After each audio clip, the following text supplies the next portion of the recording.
આમોદમાં નશાના કથિત કારોબાર સામે કોંગ્રેસનો વિરોધ. પોલીસને આવેદન આપી કડક કાર્યવાહીની માંગ કરી. ભાવનગરમાં બનેલી કથિત લઠ્ઠાકાંડની ઘટનાના પડઘા હવે આમોદ તાલુકામાં પણ જોવા મળ્યા છે. નશાના ગેરકાયદેસર કારોબાર સામે આમોદ તાલુકા કોંગ્રેસ સમિતિ દ્વારા વિરોધ પ્રદર્શન યોજી સરકાર અને તંત્ર સામે આક્રોશ વ્યક્ત કરવામાં આવ્યો હતો. ડૉક્ટર બાબા સાહેબ આંબેડકરની પ્રતિમા નજીક કોંગ્રેસના આગેવાનો અને કાર્યકરોએ બેનરો તથા પ્લે કાર્ડ સાથે ઉગ્ર વિરોધ નોંધાવ્યો હતો. આ દરમિયાન કથિત ગેરકાયદેસર દારૂના વેચાણ અને હેરાફેરી સામે કડક કાર્યવાહી કરવાની માંગ સાથે સૂત્રોચ્ચાર કરવામાં આવ્યા હતા. વિરોધ બાદ કોંગ્રેસના આગેવાનો આમોદ પોલીસ સ્ટેશન પહોંચ્યા હતા અને પોલીસને લેખિત આવેદનપત્ર પાઠવી આમોદ શહેર તથા તાલુકાના વિવિધ વિસ્તારોમાં ગેરકાયદેસર દારૂના વેચાણ, સંગ્રહ અને હેરાફેરી સામે સઘન ચેકિંગ અને કડક કાર્યવાહી કરવાની માંગ કરી હતી. કોંગ્રેસના આક્ષેપ છે કે આમોદ તાલુકાના કેટલાક વિસ્તારોમાં કથિત રીતે ગેરકાયદેસર દારૂનો વેપાર અને હેરાફેરી થતી હોવાની ફરિયાદો સામે આવી રહી છે. કોંગ્રેસે પોલીસ તંત્રને માત્ર દેખાવ પૂરતી કાર્યવાહી નહીં પરંતુ આવા ગેરકાયદેસર નેટવર્કના મૂળ સુધી પહોંચી કાયમી પગલાં ભરવા માંગ કરી છે.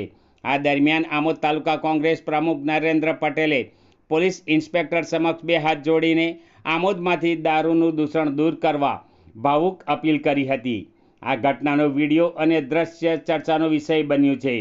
કોંગ્રેસ ખાસ કરીને યુવાનોને નશાના દૂષણથી બચાવવા માટે સતત અને અસરકારક કાર્યવાહી જરૂરી હોવાનું જણાવ્યું હતું. સાથે જ જવાબદાર તત્વો સામે કાયદેસરની કાર્યવાહી કરવાની માંગ કરવામાં આવી છે. આવેદનપત્રમાં ચેતવણી આપવામાં આવી છે કે જો તંત્ર દ્વારા સમયસર અને અસરકારક કાર્યવાહી કરવામાં નહીં આવે તો આગામી દિવસોમાં કોંગ્રેસ દ્વારા વધુ ઉગ્ર આંદોલન કરવામાં આવશે.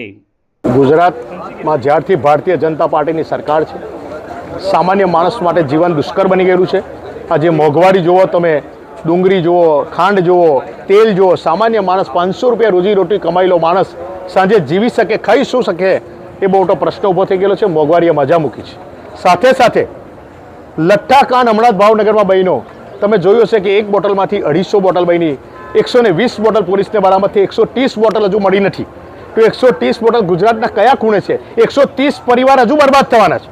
દુઃખની વાત તો એ છે કે જ્યારે પહેલો માણસ પકડાયો અને તરત જો એક્શન સરકાર આવી ગઈ હોત તો આજે બીજા 10 કરતાં વધુ લોકોના મૃત્યુ થયા છે, એ લોકોનો પરિવાર બચી ગયો હોત.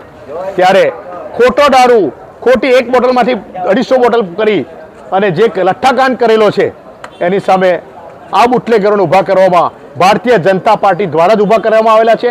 જ્યારે ચૂંટણીઓ આવે છે ત્યારે વિરોધ પક્ષના ઉમેદવારોના ફોર્મ કઈ રીતે ખેંચવા, કઈ રીતે એમને દબાવવા, એના માટેના આ બુટલેગરોને ફૂલ પ્રોત્સાહન આપવામાં આવે છે. પોલીસ દ્વારા એમને પ્રોત્સાહન કરવામાં આવે છે સરકાર થ્રુ.